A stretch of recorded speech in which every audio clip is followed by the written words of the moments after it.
Good morning, folks. We'll get started here in just a second.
All right, good morning, folks. I'm not using my camera today.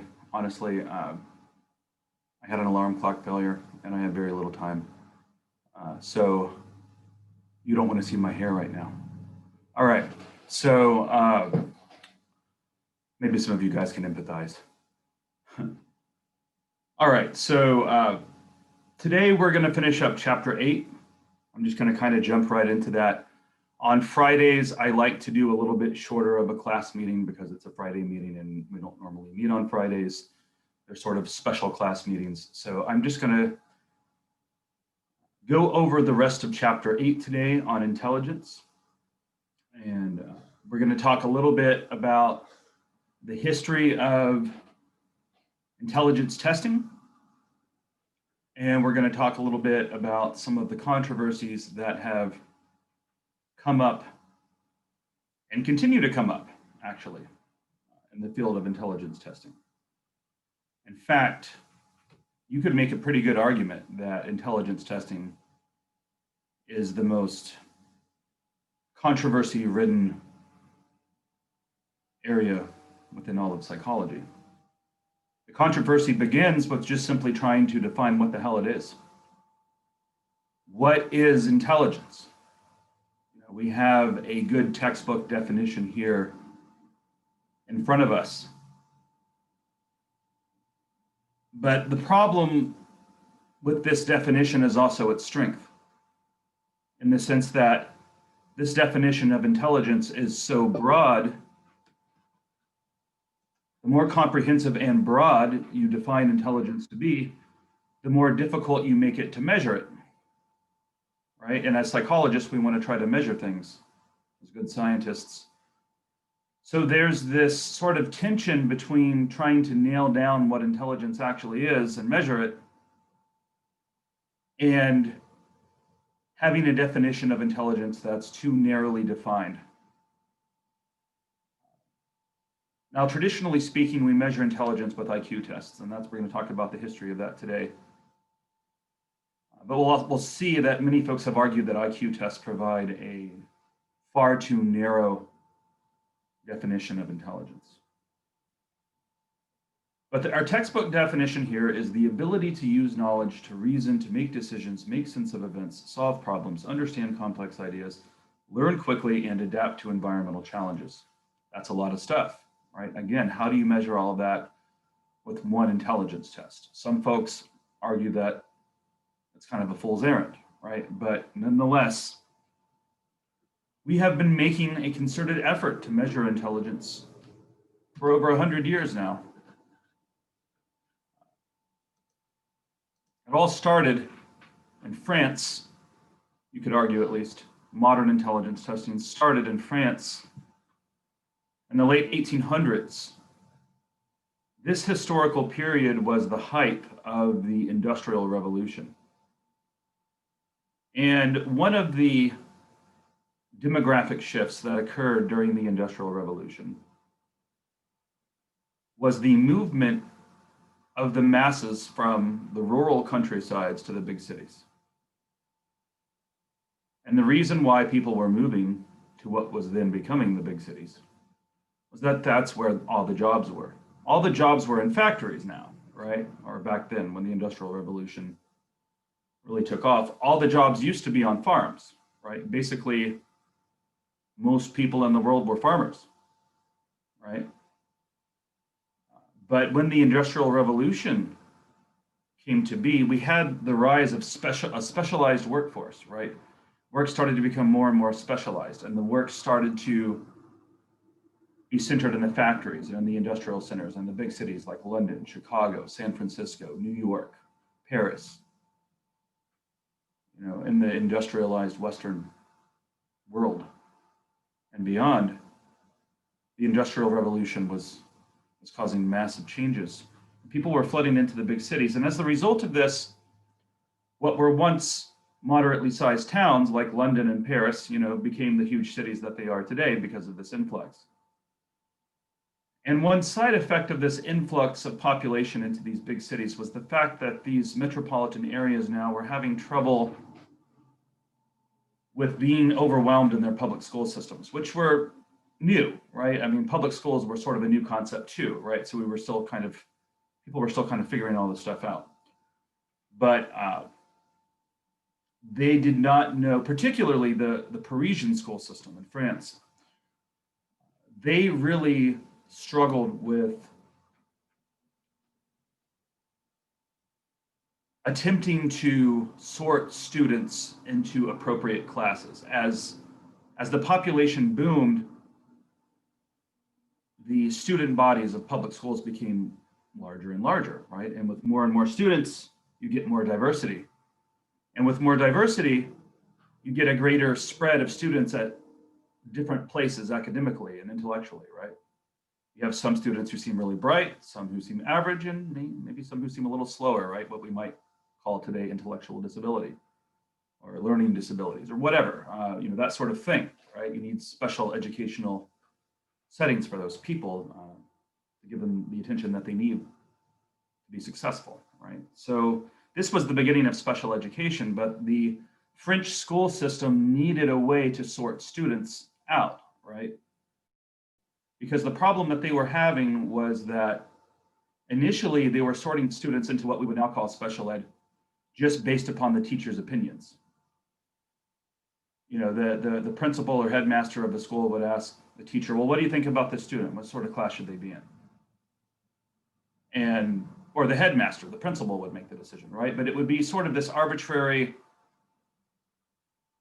decision made by a person, and there could be all sorts of things that could influence that decision other than the child's academic ability. Maybe I just don't like you, and I don't want you in my class, right? Maybe you're just a little hellion, and I don't want you in my class, and I just want to make you another teacher's problem, right? So I tell the principal that you should be in special ed. And early on, the French recognized that this bias was a problem.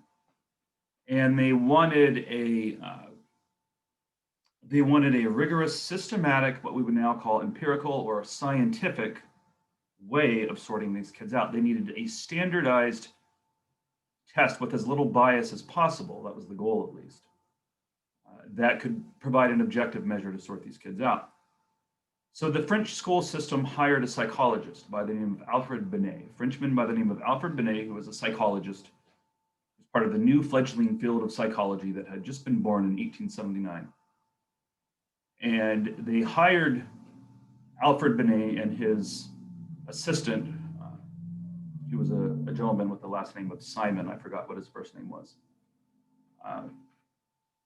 But he and his research assistant, Simon, constructed the very first standardized personality test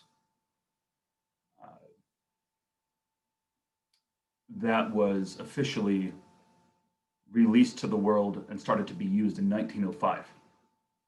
So the Binet test, or what came to be known as the Binet-Simon test, was the very first standardized measure of intelligence, what later became to be known as IQ, or intelligence quotient. That term, IQ, or intelligence quotient, didn't come out, wasn't actually coined until 1916, though. So although Alfred Binet invented the first intelligence test, he actually did not refer to the score that you got on it as an IQ. That term, intelligence quotient, was devised later by an American psychology professor by the name of Lewis Terman. And Lewis Terman was a psychology professor at Stanford University back in the early 1900s, around the turn of the century, 19 teens. And Terman got a hold of the Binet test, which was in French, the original Binet-Simon test, which came out in 1905, which is in French. And then in 1916, Lewis Terman at Stanford University got a hold of the test. And he said, hey, this is a cool idea. Let's convert this test into English, right? So he took the French Binet test that came out in 1905 and he created an English version of it. And another thing that he did was he beefed up the statistics on the way that the test was scored.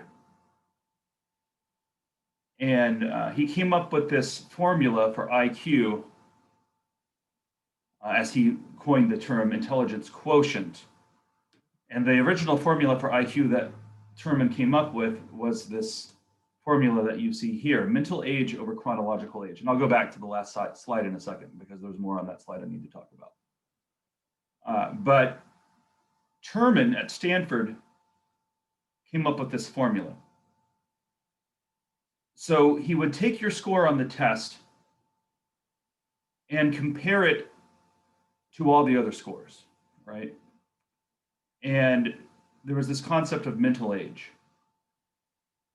So mental age was the idea that your score on the test would be compared against other people your age, right? So let's say you're a 10-year-old kid and you take the test and your score is similar to that of other 10-year-olds. Well, then your mental age would be 10, right? Now, let's say on the other hand, it was higher or lower. Then your mental age would not match your chronological age.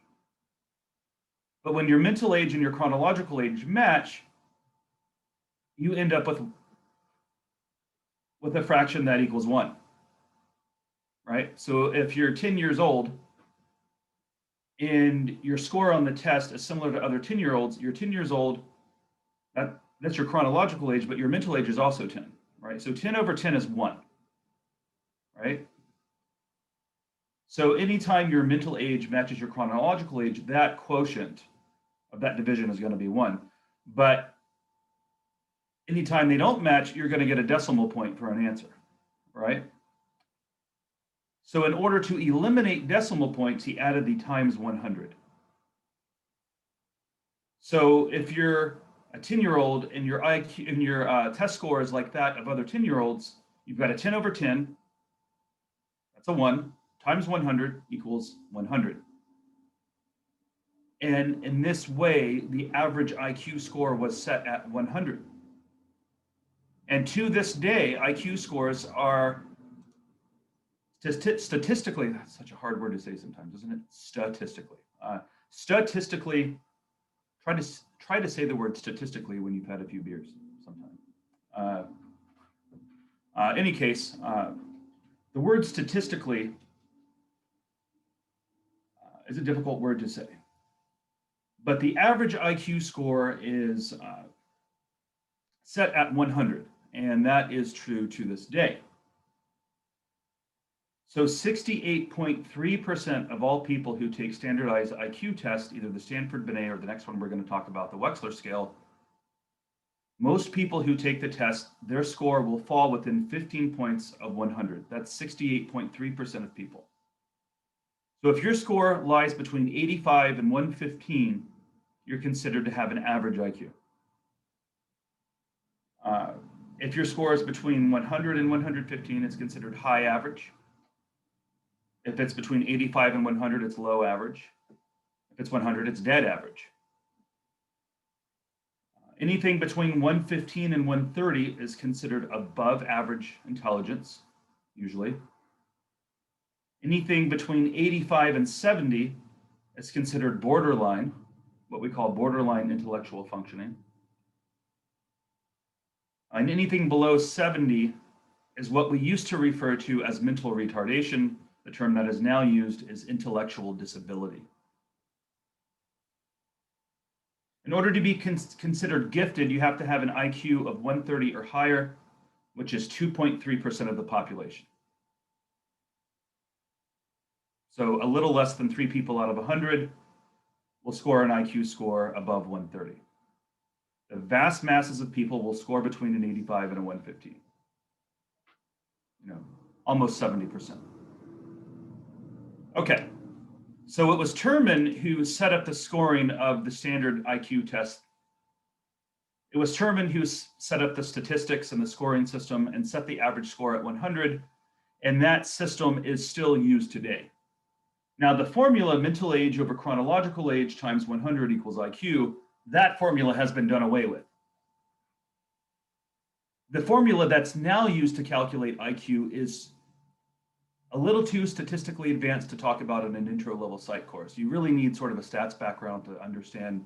If I started to go into it, you would, unless you're a stats geek, it would probably start to sound like Greek. It's a lot more complicated than this old formula. And I'm not going to make you guys know that for an intro level course, but this was the original formula for IQ. Again, the modern method is based on something called z-scores, which is getting into a whole nother statistical conversation there that I don't want to open that can of worms. But just be familiar with this original formula, and also be aware of the fact that even to this day, although the formula has changed, average IQ is still set at 100, and it exists on what's known as a bell curve, like I just showed you guys. This is also what's known as a standard distribution, by the way. So when you hear the term bell curve and you hear the term standard distribution, we're talking about the same damn thing. Okay. Questions, comments at this point?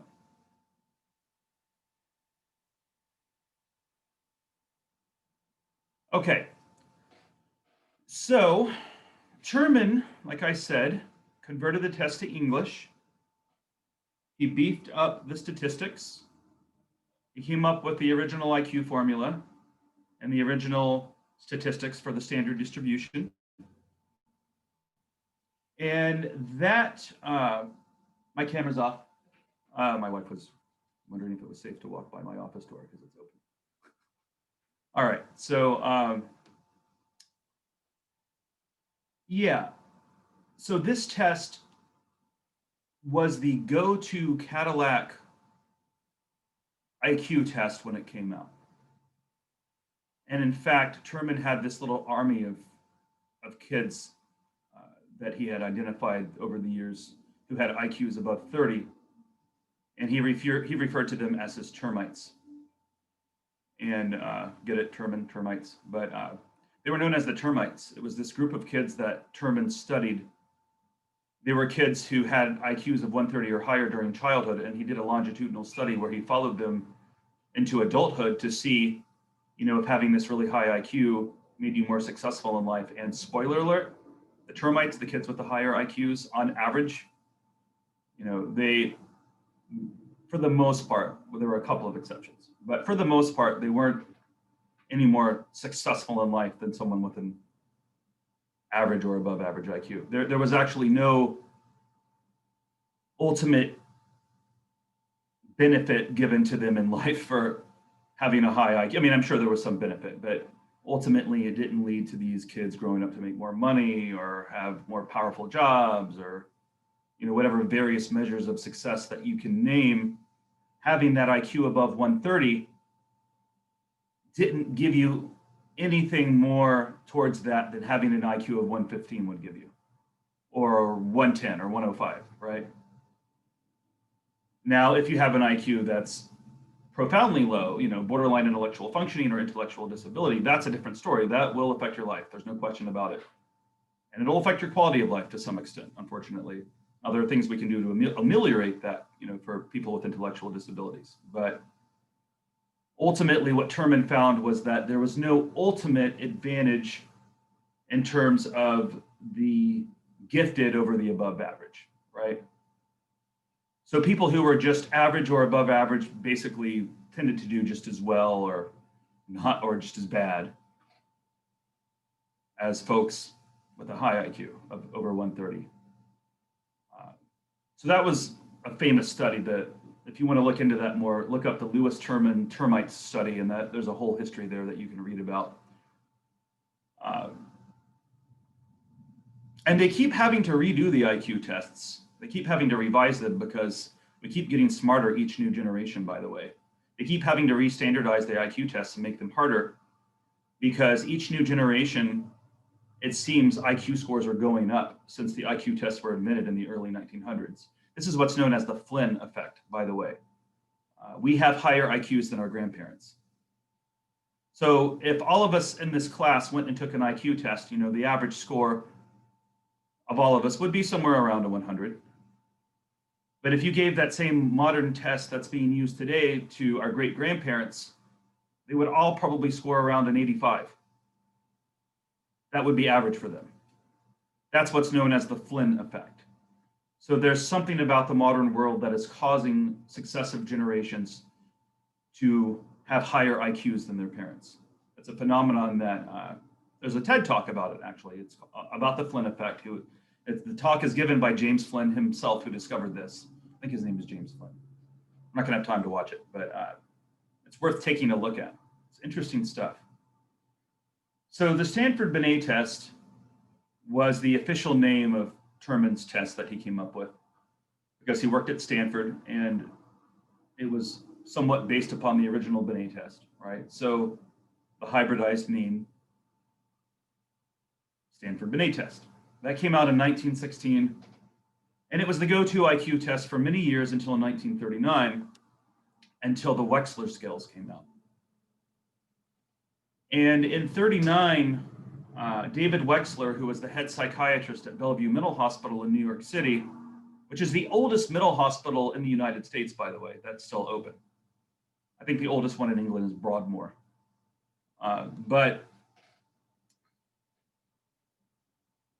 David Wechsler was the head psychiatrist. And by the way, the difference between a psychologist and a psychiatrist, does anybody know the difference? Just a quick little bit of trivia there. Anybody know? So a psychologist, a clinical psychologist, has a PhD. And a psychiatrist has an MD. They go to medical school, right? So a clinical psychologist is more likely to treat mental illness through talk therapy, whereas a psychiatrist is more likely to treat mental illness through medication, is the general rule of thumb there. But anyway, Wechsler was the head psychiatrist at Bellevue in 39, and that's in New York City, like I said. And the problem that he was coming up against was that he was using the Stanford-Binet test with a lot of his patients there at Bellevue. Can you guys anticipate what the problem might have been? Well, I'll need to tell you one thing first before I have anybody guess. The Stanford-Binet test was heavily verbally loaded, right? So if you didn't have a high degree of verbal intelligence, you know, if you just weren't a gifted speaker or didn't have a good vocabulary, or just, you know, verbal intelligence isn't your top thing, right? As we'll talk about in a second with different types of intelligence. If you weren't high in verbal intelligence, you weren't going to score the best score on the Stanford-Binet, and it might make you look less intelligent than you really are. And that was one of the criticisms of the original Stanford-Binet, is it was almost totally based on linguistic intelligence and verbal ability. So can anybody see the problem with that in a mental hospital when you're giving that IQ test to patients who are suffering from mental illness? Well, the problem is that oftentimes many mental illnesses disrupt people's ability to speak, right? Either through anxiety or through delusions or schizophrenia, or, you know, there are a number of different manifestations of mental illness that can cause disruptions to one's ability to verbally communicate. Not all mental illnesses, but some, right? He had a handful of patients who, because of mental illness or for whatever reason, were not great in this area, right? So he needed a test that not only measured verbal intelligence, but also measured nonverbal types of intelligence, like the ability to put a puzzle together quickly, the ability to do a math problem, put these pictures in the correct order, right? That sort of thing. Nonverbal sort of stuff. So he created this nonverbal score to go along with the verbal score. And this new IQ test came to be known as the Wechsler scales. And there's the Wechsler Adult Intelligence Scales, which is the WAIS, and the WISC for children, which is the Wechsler Intelligence Scales for children. And the first edition of the Wechsler scales came out in 1939. And because of the fact that this new test yielded 2 scores, actually 3. You got a verbal IQ score, you got what's called a nonverbal IQ score, or what Wechsler called a performance score. Performance was just nonverbal stuff. So you got a nonverbal score, a verbal score, and then you got your overall score, which was basically the two of them more or less averaged together. That's a little bit of an oversimplification of the statistics, but more or less the overall score, the amalgamation of those 2 scores put together, right? And interestingly enough, usually when you give the Wechsler scale to people, 95% of people in the world, their verbal score and their performance score will be within 10 to 15 points of each other, right? So if you've got, a verbal score of 120, your performance score is probably going to be in the ballpark of 100 to 120. For most people, there's some degree of, like most people, it's not the same number for, but they're in the same neighborhood, right? Interestingly, when I had my IQ tested, and I'm not going to tell you guys what it was, that's private, and I'm not here to be narcissistic and talk about how intelligent or not intelligent I am, right? But what I will tell you is that when I had my IQ tested, was that my verbal score was a solid 30 points higher than my performance score. And this is something that you almost never see in intelligence testing. It's highly unusual. It happens from time to time. But the clinical psychologist who tested me, he said he had only seen 3 other children get this result, and one of them was his daughter, which was weird. When he had his daughter's IQ tested, which he didn't do himself, he had one of his colleagues do it because you'd be biased when you're taking when you're testing your own kid, right? But he had only seen like 3 other people in his career where the scores were so far apart. And I never had myself retested to find out, if it was maybe if it was just a fluke or something, but yeah, my verbal score was considerably higher than my performance score, which is, he actually had me go get an MRI, because oftentimes when you see such a discrepancy between the 2 scores, it sometimes means that the person has some sort of brain tumor or something, right? And he was concerned that, oh, wow, that's a huge discrepancy. Let's get you checked for a brain tumor. There was no tumor. I went and got an MRI. I was, obviously I'm still alive. I didn't die of a brain tumor as a child, right? So my IQ score was weird, but most people will have some degree of similarity between the 2 scores. They're not going to be exactly the same, but they're going to be in the ballpark of each other. I think the Wechsler scale is now on its 4th or 5th edition. I could be mistaken about that. I'm not licensed to give IQ tests. So you have to be a licensed clinical psychologist to do it. It's the law, actually. And I'm not licensed. I don't have a PhD. You can get a license to do it with a master's degree with certain hoops you have to jump through. There are people with master's degrees who are trained to do it, and I could probably get that credential if I wanted to. But I'm just, honestly, my heart is just in the classroom, and I'm just not very interested in doing clinical work. I love working with students. But the Wechsler scale has been the go-to IQ test since it's come out. The Stanford Binet test still exists, and some professionals still use it. There are some people, and I don't have expertise in this, and I couldn't tell you why. In fact, I've been meaning to talk to one of my best friends is a PhD clinical psychologist, and we did our master's degrees together, and he went on and did his PhD. and I didn't. I was just kind of burned out, from 2 master's degrees, right? So I'm like, enough. But maybe one day I'll do my PhD. But my buddy Jameson, who's a PhD clinical psychologist and neuropsychologist too, he's pretty badass. And he's good at everything, by the way. He's like this Ken doll. He's really handsome too. And he adjuncts at a college. He teaches, and like all his students swoon for him because he's like the smartest, most handsome guy in the world. He's like MacGyver. He knows how to do everything. He's like this survivalist, adventurous, handsome guy who's also a neuropsychologist, and like, dude's pretty cool. Like, if I were a heterosexual woman, I'd probably swoon for him too, or a gay man. I don't know. But Jameson, one of my best friends, I like to make fun of him because he's kind of a Ken doll, but I've been meaning to talk to him about this. His preference is to use the Wechsler scales just like everybody else, but I know that some clinical psychologists still prefer the Stanford-Binet. I've been meaning to ask him why, but I'm not sure what the story is there. It's beyond my expertise, but I'll have to talk to JMO about it. Okay.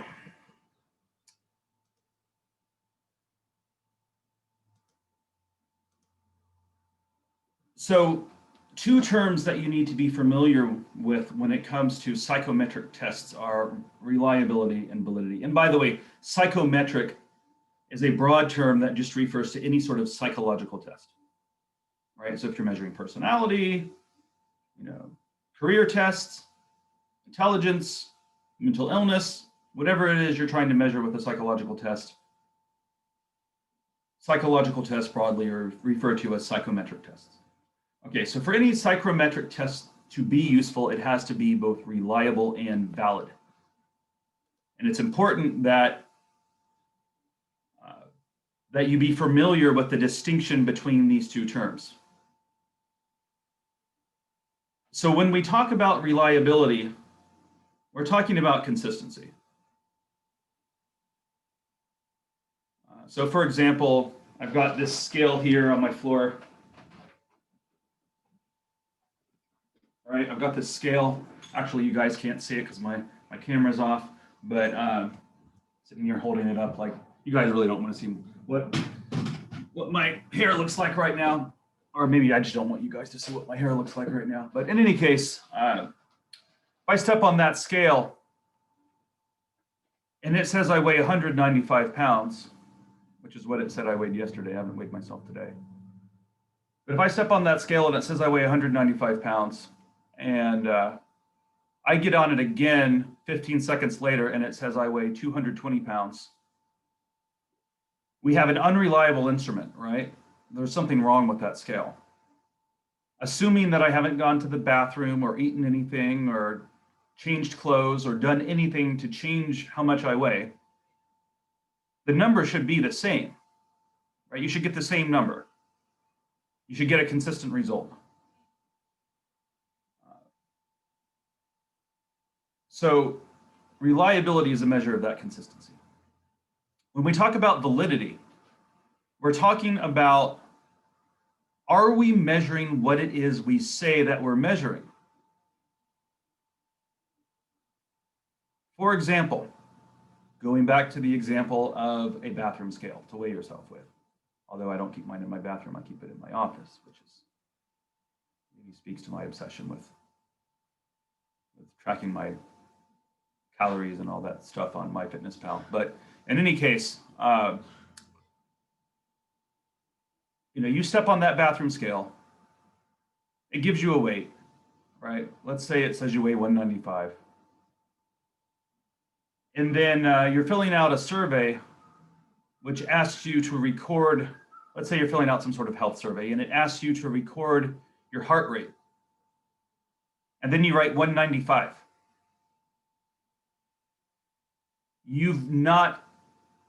That is not a valid measure of your heart rate.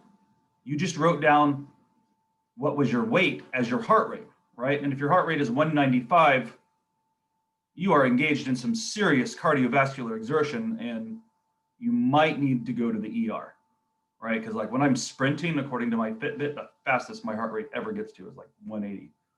But But if your heart rate is 195, you know, you got something to be worried about, possibly, unless like you're super young. But in any case, you've not used a valid measure of your heart rate, right? You've misused those data. It's not a valid measure. Even if it's reliable, it's still not valid. So reliability is a measure of consistency. Validity is a measure of basically truth, more or less. Are you measuring what it is you say you're measuring? Now, the interesting thing about IQ tests is that they're incredibly reliable. I mean, crazy reliable. If you look at the research on this, you give any given person an IQ test on any given day, selected at random, and you give them that IQ test again 5 years later, assuming that they haven't come down with Alzheimer's or dementia or haven't developed a serious drug addiction, assuming that they haven't done anything to change their brain health, right? You will get a score 5 years later on that Stanford Binet test or that Wechsler scale test. I guarantee you it will be within 5 to 10 points of the score you got 5 years ago. I mean, it's that reliable. It is highly unusual for people to bring up their IQ scores. I've heard of it happening, but it's highly unusual to hear about an IQ score changing in any significant way. And this leads proponents of IQ tests to believe that, you know, it's this real valid measure of intelligence because it's so reliable, right? But other folks say that IQ tests provide a very narrow definition of intelligence. Remember that definition of intelligence we talked about at the beginning? All those things on that list? Well, really, the only thing that's being measured on an IQ test, you could argue, is mathematical ability, spatial ability, maybe a little bit of spatial ability, actually. Not a lot, but some mathematics, spatio stuff, and a lot of verbal stuff, right? So you're basically learning how rational and logical someone is and how verbal they are from an IQ test. That's what you get from an IQ test. How capable is that person of thinking scientifically and of verbal, sort of, right? Is that all there is to intelligence, though, right? Is the ability to think rationally like a scientist and think sequentially and the ability to use language well, are those the only things there are to intelligence? What do you guys think? Do you think that math and language are all there are to, I mean, is there anything other to human ability than just your ability to speak well and your ability to solve puzzles and do math problems? What do you guys think? Is there anything more to intelligence than that?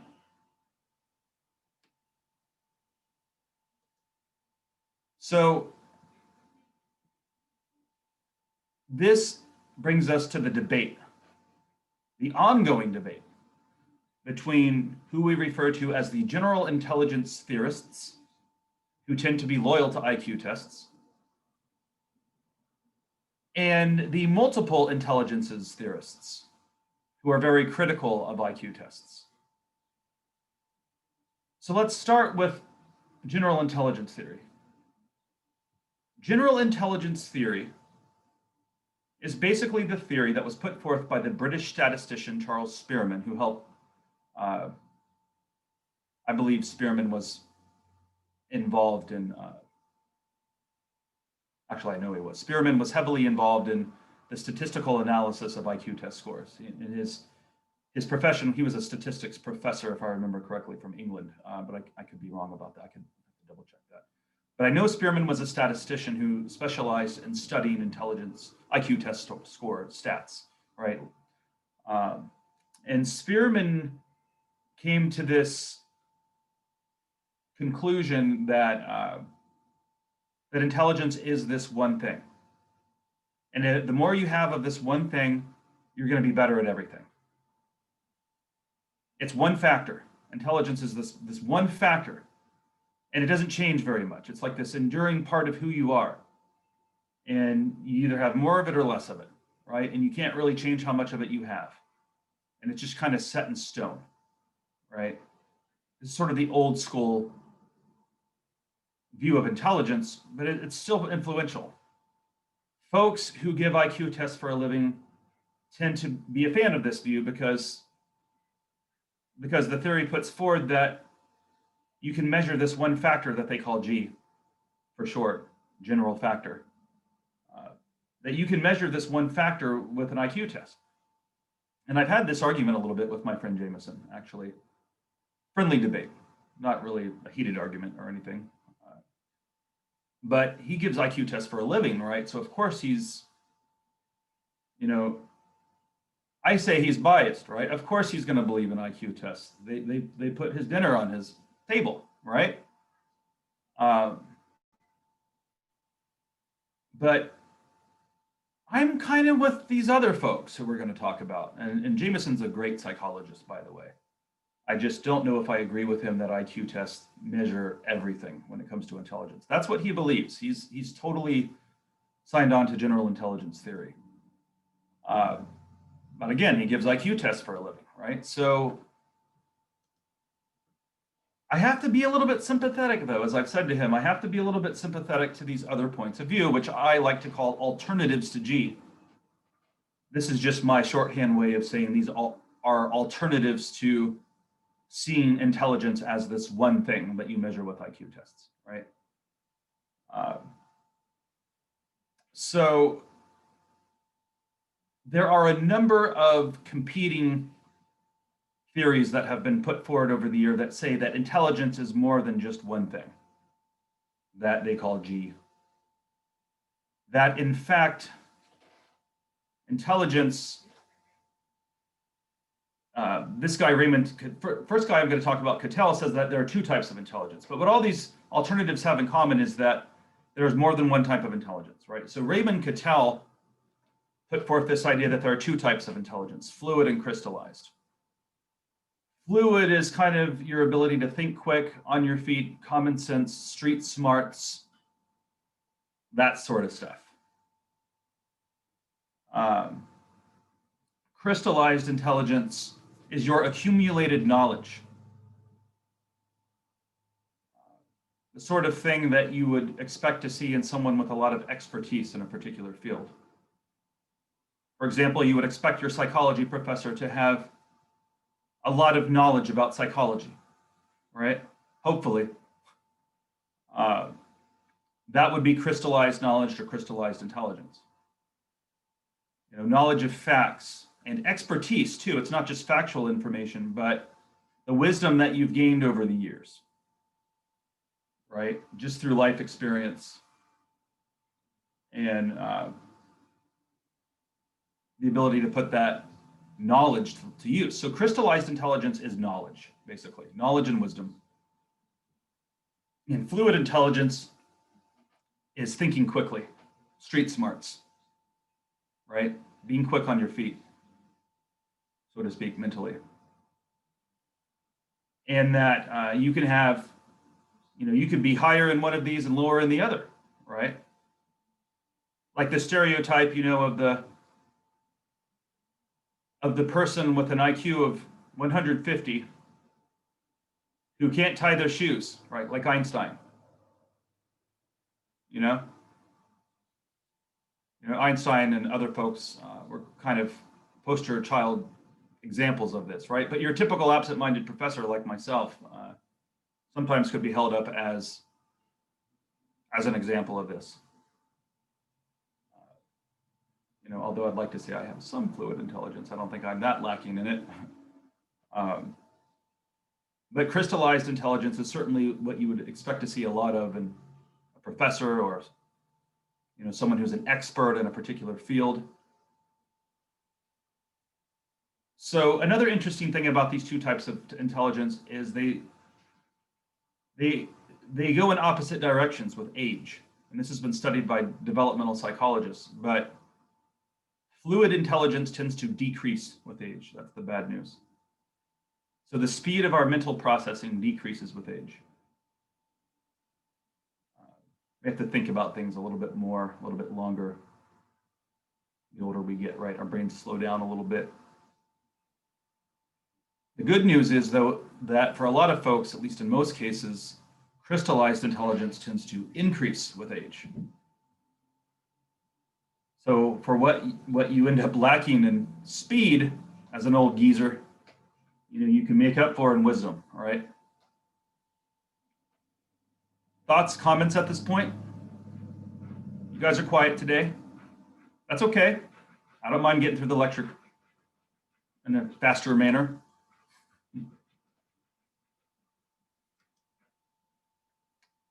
Okay, so the next theory that proposes multiple types of intelligence is actually called multiple intelligences theory. And it was put forth by Howard Gardner, who is a Harvard educational psychologist. I believe he's still there. He might be retired now. But Howard Gardner put forth this theory known as multiple intelligence theory. And originally he said that we had, what was it, 1, 2, 3, 7 types of intelligence. I think he's added a couple recently.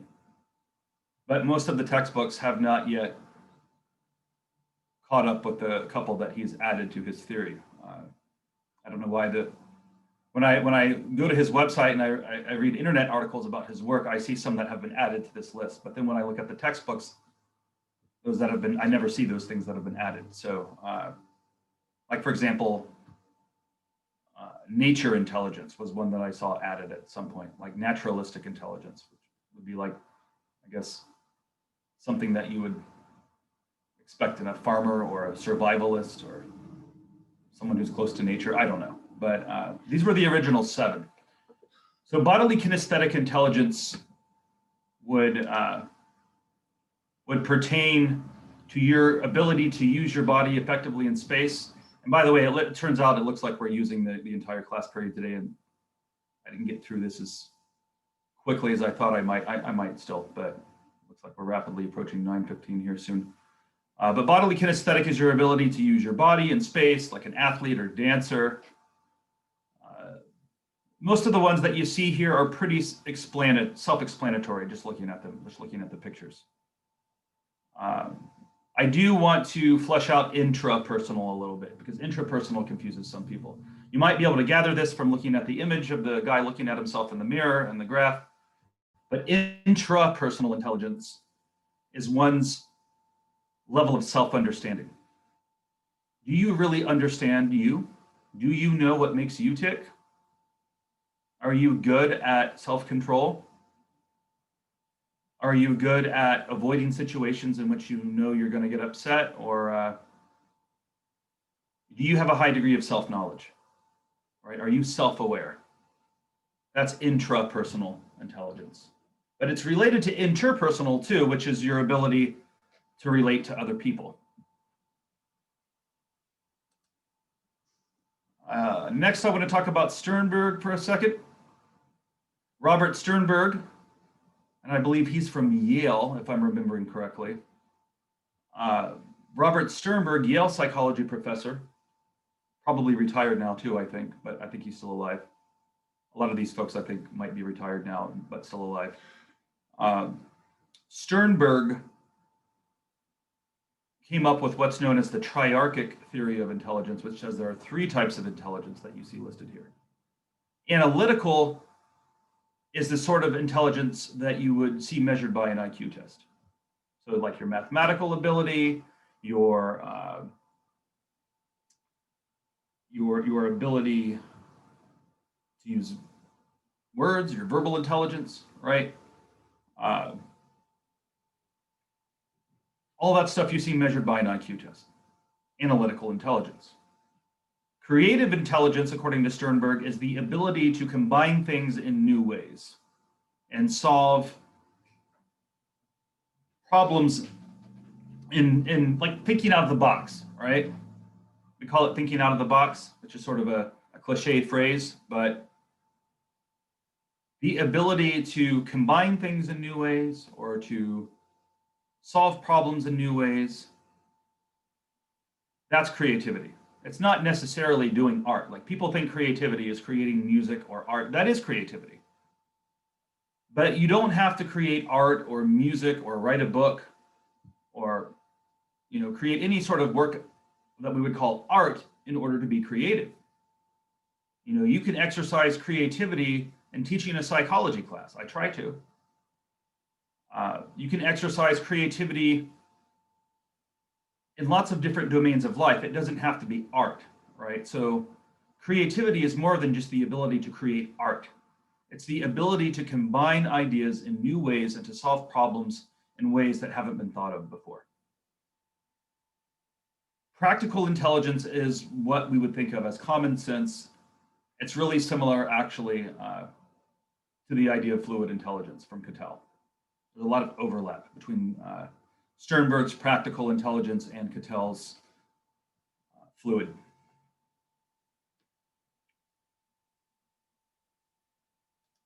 There's also been a lot of talk lately about emotional intelligence. And there's a famous book that came out a few years ago called Emotional Intelligence that was written by Daniel Goleman, who is a science journalist. And he was kind of the person who popularized this. But emotional intelligence kind of relates to, Gardner's interpersonal and intrapersonal intelligence. I would say that this is basically just those two types of intelligences combined, right? So if you combine Gardner's intrapersonal and interpersonal, you basically get what we call emotional intelligence, which is our ability to not only manage our own emotions, but to be in tune with them, right? And to be sensitive to others' emotions as well. Understanding people's body language, understanding where someone's at emotionally, right? Understanding emotional tone of conversations that, even though something might be true, maybe you shouldn't say it right now, right? Out of sensitivity. Knowing when to say something and when not to say something. The ability to treat yourself and others appropriately based upon mental state.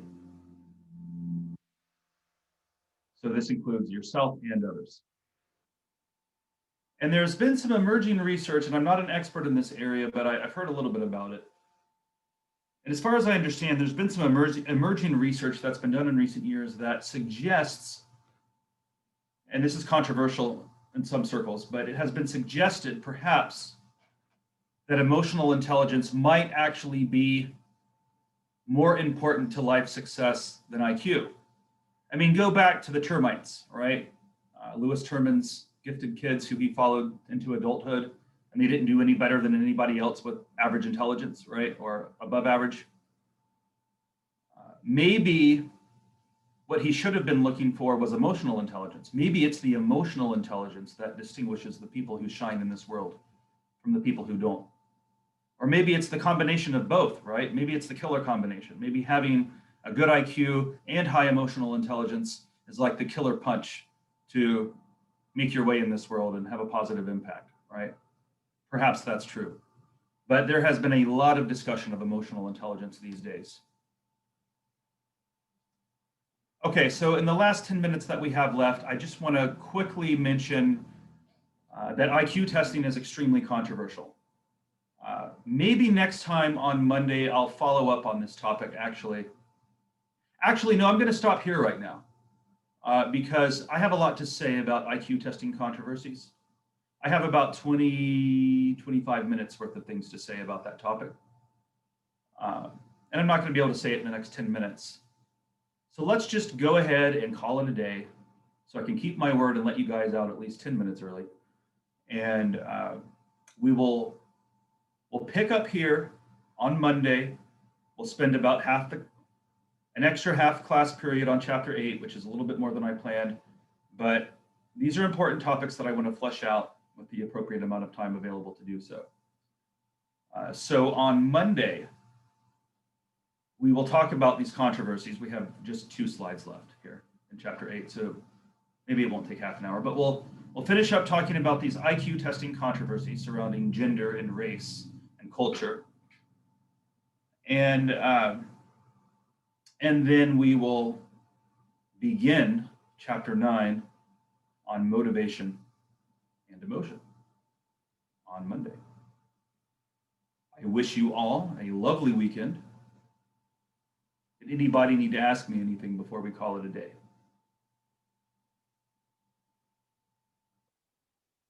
Not a single class, not a single question all period. Wow. All right, you guys were ready to start your weekend. I don't blame you.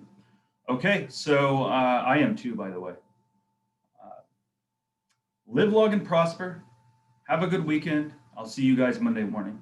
I do have one question. Oh, I've got a question. Yeah. Okay. When I submitted my essay, or the essay, the Dropbox was already locked, but it wasn't like continued open. So I emailed it to you.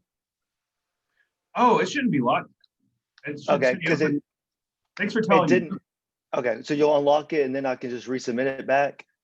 Is Yeah, that okay? that's let me check on that. Thanks for telling me. That's got to be an error. That it's supposed to stay open for a week after the due date. So Yes, sir. all right, let me check that. I will do that as soon as I log off. Okay, Anything and then else? do you want me to like take a screenshot where I emailed it to you so you can get like the timestamp of the time or anything like that? I believe you. Just Okay. when you submit it, there's a place where you can leave a comment on the submission and just leave a comment reminding me. Yes, sir. I will. And I'm sure there will be other people too who that may apply to. So Okay. Will you be able to get to that now, or will it be later today when you get are able to unlock it? I'm going to do it immediately. It'll be within within 5 minutes of me logging out. Okay, then I'll go ahead and submit it too then. Okay, thank you. All right, great. Thanks, Clayton. All All right. right, have a great weekend, guys.